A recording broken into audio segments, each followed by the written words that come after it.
हिंदी में यूपीएससी की तैयारी से संबंधित प्रोग्राम्स को देखने के लिए सब्सक्राइब करें स्टडी IQIAS हिंदी। नमस्कार दोस्तों, मैं डॉक्टर पंकज मिश्रा और स्वागत है आपका स्टडी IQIAS हिंदी पर।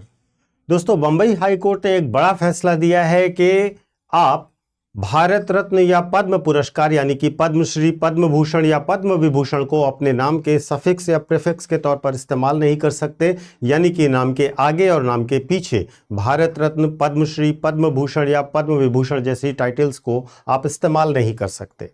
भारत रत्न और पद्म अवार्ड वास्तव में भारत के लोकतांत्रिक व्यवस्था की नींव है और इन शब्दों को यूज करना कहीं ना कहीं हमारी व्यवस्था पर एक प्रश्न भी पैदा करता है। क्या प्रश्न है इसके साथ वह भी समझिएगा।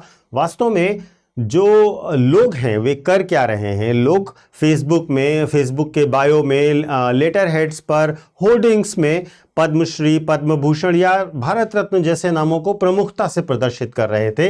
इसकी वजह से समस्या यह आ रही थी कि भारत के संविधान के अनुच्छेद 18 जो कि फंडामेंटल राइट्स में दिया गया है, उसकी आत्मा का खंडन हो रहा था, उसकी आत्मा का हनन हो रहा था, जो कि संवैधानिक भावना के विरुद्ध एक मौन विद्रोह माना जा रहा था। यहां पर एक विरोधाभास यह है कि भारत के सर्वोच्च नागरिक सम्मान का आप कानूनी तौर पर प्रयोग क्यों नहीं कर सकते। यह समझना आम जनता के लिए भी जरूरी है, छात्रों के लिए भी जरूरी है। इसके पीछे आइडिया, थ्योरी और फिलॉसफी क्या है यह भी आपको जानना चाहिए। साथ ही साथ हमें यह भी जानना चाहिए कि क्या इसको लेकर के क्या कोई कानून, कोई कोर्ट का आदेश या निर्णय है। हमें यह भी इसके साथ ही जानना चाहिए। तो शुरू करते हैं आज की बात को। सबसे महत्वपूर्ण रूप से बंबई हाई कोर्ट ने सबसे इंपॉर्टेंट तौर पर कहा है कि पुरस्कार आपके नाम पर पहने जाने वाले आभूषण नहीं हैं। आप इसका उपसर्ग के तौर पर प्रयोग नहीं कर सकते, जैसे कि आप किसी के नाम के शुरुआत में या कि प्रत्यय के तौर पर भी प्रयोग नहीं कर सकते, अर्थात नाम के बाद में भी प्रयोग नहीं कर सकते। नामों के साथ पुरस्कारों का उपयोग एक वर्ग बनाता है जिसे हम 1950 में खत्म करने के लिए संघर्ष करते हुए अपना संविधान बनाते हैं। इसमें महत्वपूर्ण है अनुच्छेद 18 को समझना, आर्टिकल 18, जो कि भारत के संविधान के अंतर्गत कहता है कि सभी प्रकार की उपाधियों का अंत किया जाता है। इसमें दो तरीके की छूट दी गई है। एकेडमिक उपाधियां दी जा सकती हैं और मिलिट्री रिलेटेड उपाधियां दी जा सकती हैं।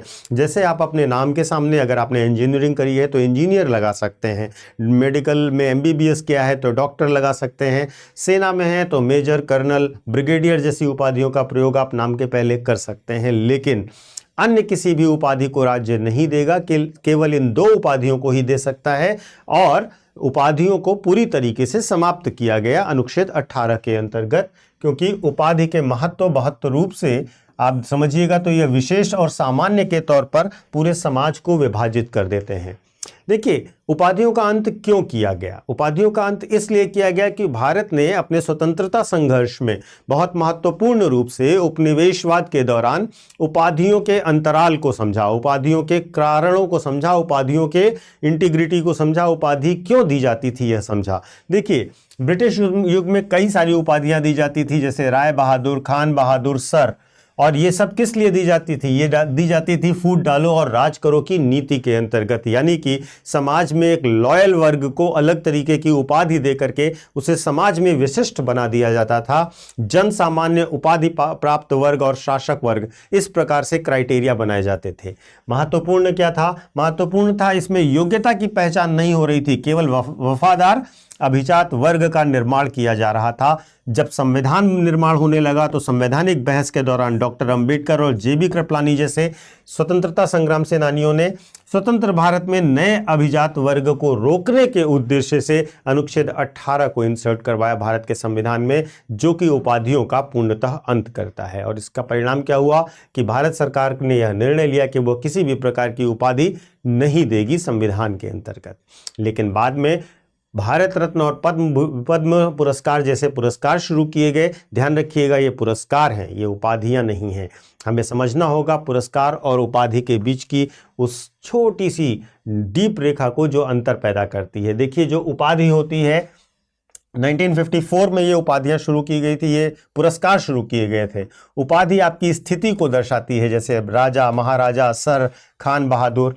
लेकिन सम्मान आपकी उपलब्धि को दर्शाता है, इसके लिए आपने काम किया है, देश के सम्मान के लिए आपने काम किया है, इसलिए आपको सम्मान दिया जा रहा है, पुरस्कार दिया जा रहा है, जैसे कि पद्म अवार्ड्स, भारत रत्न इत्यादि। पुरस्कार में नियम स्पष्ट रूप से कहते हैं कि ये सजावट है, उपाधियां नहीं। इन्हें लेटर हेड, विजिटिंग कार्ड या नेम प्लेट पर इस्तेमाल करना निषिद्ध है, और यदि आप ऐसा करते हैं तो आप सम्मान का अनादर कर रहे हैं।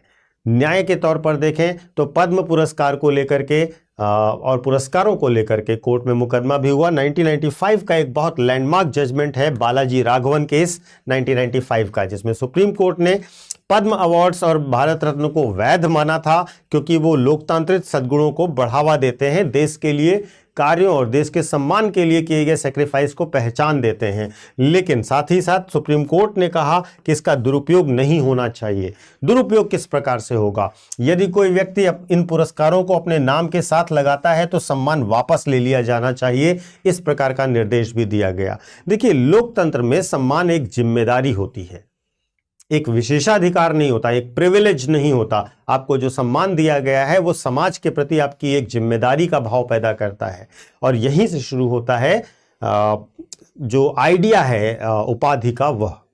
लेकिन आज के समय में क्या है? आज के समय में डिजिटल सामंतवाद शुरू हो गया है। बंबई हाई कोर्ट को यह बात क्यों दोहरानी पड़ी? क्योंकि हम डिजिटल सामंतवाद के युग में जी रहे हैं। पद्मश्री को सोशल मीडिया पर ब्लू टिक दिया गया, नया स्टेटस सिंबल बन रहा है। पुरस्कारों को जानबूझकर नाम के घटकों के रूप में प्रस्तुत किया जा रहा है, और संवैधानिक धमनी को अवरुद्ध किया जा रहा है, जहां समानता का रक्त बहता था, जहां पर इक्वालिटी की बात की गई थी, क्योंकि उपाधियां इक्वालिटी के सिद्धांत के जस्ट अपोजिट काम करती हैं। देखिए, यूपीएससी के छात्रों के लिए महत्वपूर्ण रूप से समझिएगा, यह गणतांत्रिक भावना यानी कि रिपब्लिकन नेचर के लिए बड़ा प्रश्न है। अनुच्छेद 18 राज्य पर प्रतिबंध के रूप में पढ़ा जाए, ना कि अधिकार के रूप में पढ़ा जाए यूपीएससी के छात्रों के द्वारा। इसके साथ साथ लोकतांत्रिक योग्यता के बारे में बालाजी राघवन केस को आप रेफर कर सकते हैं, और संवैधानिक नैतिकता के एंगल से भी इसे जोड़ सकते हैं, क्योंकि प्रतीक का दुरुपयोग एक नैतिक भ्रष्टाचार के तौर पर भी देखा जा सकता है।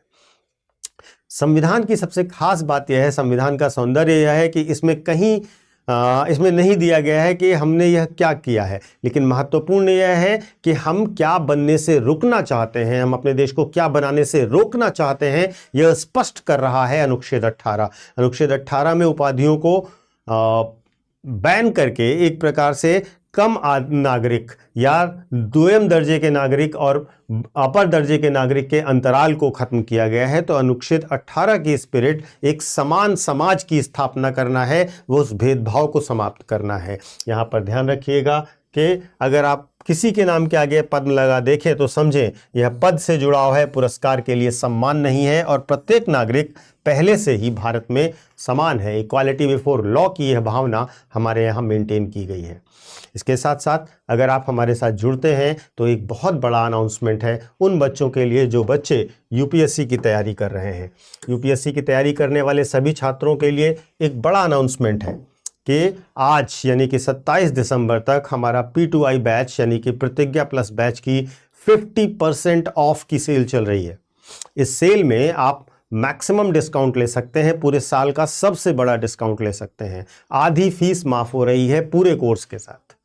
आप 2027 की तैयारी कर रहे हो, 2028 की तैयारी कर रहे हो, आप किसी भी वर्ष के लिए अगर टारगेट कर रहे हो यूपीएससी को, आपका ग्रेजुएशन चल रहा है, तो आपको चाहिए एक बेहतर प्लान, एक बेहतर स्ट्रेटेजी और उसमें कॉन्टिन्यूटी के साथ साथ डिसिप्लिन, और ये सब आपको मिलेगा एक बेहतर गाइडेंस के साथ स्टडी IQ में। अगर आपका माध्यम हिंदी है, इंग्लिश है, या इंग्लिश आप किसी भी प्रकार से तैयारी करना चाहते हो, तो पूरे कोर्स के लिए P2I कोर्स यानी कि प्रीलिम्स टू इंटरव्यू प्रतिज्ञा प्लस बैच जो हमारा है वह शुरू हो रहा है। और इसमें आज तक, यह बहुत महत्वपूर्ण है कि केवल आज तक आपको आधी फीस का डिस्काउंट भी मिल रहा है। ये बहुत बड़ा डिस्काउंट। तो इसमें क्या होता है, इसमें आपको 18 बुक का सेट दिया जाता है, इसमें आपकी रेगुलर क्लासेस होती हैं, इसमें आपका टेस्ट सीरीज मेंटोरशिप भी दिया जाता है। मेंटोरशिप का मतलब आपको एक पर्सन अलॉट किया जाएगा जो आपको गाइड करेगा आपकी तैयारी में, आपकी समय में, आपके ज़रूरतों, समस्याओं और तैयारी में आ रही बाधाओं को दूर करने में वो आपकी मदद करेगा। इससे भी बड़ी बात क्या है कि आप जब प्रीलिम्स क्वालिफाई करते हैं तो आपको दिल्ली में मेंस रेजिडेंशियल प्रोग्राम दिया जाता है, जहां पर आप दिल्ली में आकर रह कर तैयारी करेंगे, जिसका खर्चा कोचिंग वहन करेगी। और इंटरव्यू गाइडेंस प्रोग्राम दिया जाएगा। जब आप इंटरव्यू की तैयारी करेंगे, आईजीपी दिया जाएगा और इसके अंतर्गत आपको रिटायर्ड सीनियर ब्यूरोक्रेट्स के मार्गनिर्देशन में पूरी इंटरव्यू की तैयारी कराई जाएगी। और यह सब आपको आधी फीस में मिल रहा है।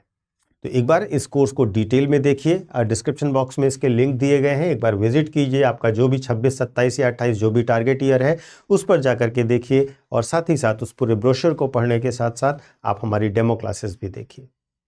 आप समझेंगे कि किस तरीके से और किस प्रकार से ये पूरी तैयारी कराई जाएगी, कहाँ पर आपकी मदद चाहिए हो, कहाँ पर आपको मदद मिलेगी, किस प्रकार से रेगुलर क्लासेस चलेंगी, कौन से टीचर्स कब क्लासेस लेंगे, सब कुछ आपको उस ब्रोशर में मिल जाएगा।